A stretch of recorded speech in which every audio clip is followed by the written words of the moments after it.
We're awake on one level, but on another level, life is often passing us by. All too often we talk about, in our common language, I missed it completely. I was just lost. I wasn't here for it. And sometimes that happens many times in the course of a day. Sometimes we look back and it's a decade later and we ask ourselves the question, where was I for my children's growing up?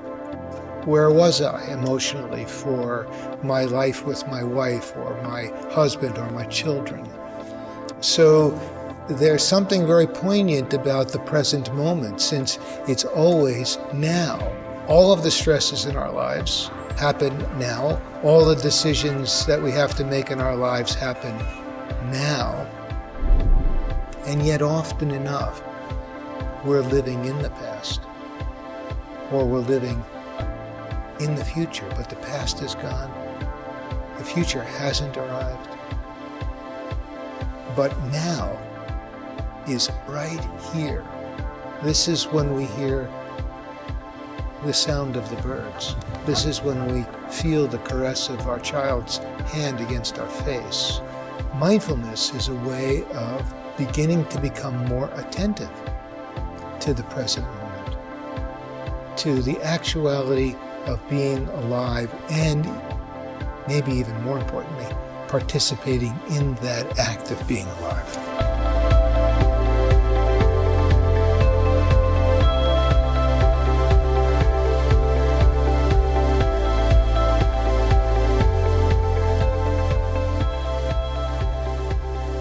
Mindfulness is the whole way of living. It's a way of being engaged, deeply connected, and tapping into inner resource that's always available.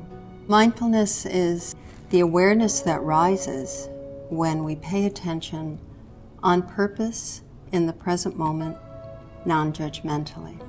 Can mindfulness help me be more concentrated and focused?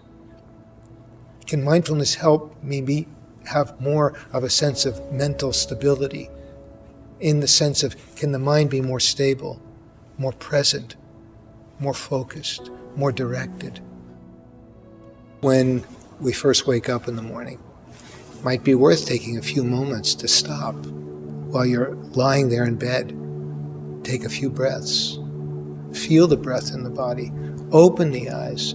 Notice the sounds around you, or the light streaming into the room, or the quality of the darkness if it's still dark out.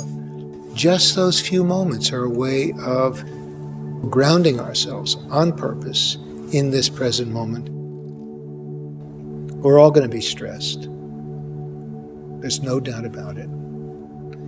Stress isn't a bad thing in and of itself. I think there's a real difference between stress and feeling what people often say is, I'm stressed out. Mark Twain said, my life has been filled with terrible tragedies, most of which never happened. And what he was really pointing to in his own unique way, I'm catastrophizing all the time. I'm thinking about things way out in front of me that have never happened. I'm speculating about what will happen, but they haven't happened. There are many things that are stressful to many of us, but even inside that, there's going to be individual differences. Knowing your own self can help so much. It's like saying, when I'm in busy traffic, I tense up. So knowing that can help you not have to just fall into the same old reactive pattern. Then there's meeting it skillfully. You might even say tools to meet stress, to meet tension in the body, to meet thinking that feels overwhelmed. That's one of the cues for me. If I hear my internal voice say, I'm overwhelmed, that's a time for me to really stop, to ground, to take a breath, to just get more space, sometimes step outside, shift for a moment if I'm indoors, see the sky, open to nature, a few breaths, and actually what that's doing neurologically is a rebalance. This term balance that comes with meditation or mindfulness, this is a very basic biological definition of where we come into greater restorative state. And it may be many times, many small times during the day that we meet this and we recalibrate. If you've ever stood on one foot to balance, you find that there's tiny little movements, these little rebalancing out of balance, rebalancing out of balance. So it's not some fixed, static state. It's very, very alive. When it's informed by awareness, when it's informed with mindfulness, we can more skillfully meet those moments of being out of balance. You might think of 3 qualities that are involved in mindfulness. One is attention, so choosing to be awake in each moment of being alive. Intention is the choice to do that, purposeful choice. And the other is attitude. And attitude is the kind of open curiosity that we bring to what we're aware of in the moment. The research has been suggesting that these practices can have a powerful and positive effect on health and well-being across a wide range of medical and psychological conditions. Medicine can do a great deal for us and to us. When you break your leg, you want somebody to do something to you. You want them to set that leg. You want them to do something for you. That's essential.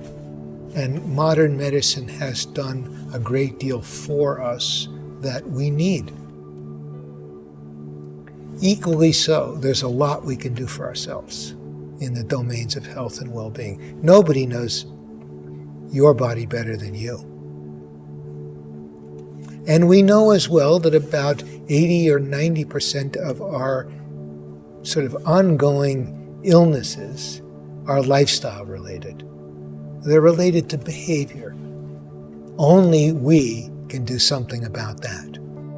I don't think there's any doubt any longer that the human being, the person, is at the center of their own health and wellness. And that's what we mean when we talk about participatory medicine, is that you want to be a spectator, your health will pass you by. You want to be a participant, it can help you be alive moment by moment and enrich your life. Mindfulness begins to reveal to us our habits, our patterns. Mindfulness is a very good training ground for developing that kind of buoyancy, that kind of stability, that kind of capacity to catch ourselves when we're just moving off into our usual conditioned activities or habits or patterns and saying, wait a second, or we don't always catch ourselves. There's a redeeming quality to the recognition, I just did the same old thing again, because it means we now know it.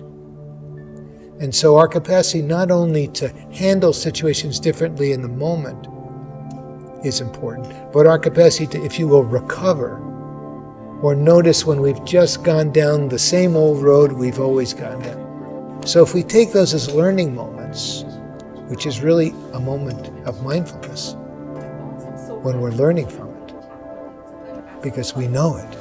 It's just not automatic any longer. We now know it. We're examining it in some way, not through judgment, not through condemnation, but because we want to know. We want to understand. Because that kind of understanding leads to changes in the way we handle the situation the next time, or the next time, or the next time.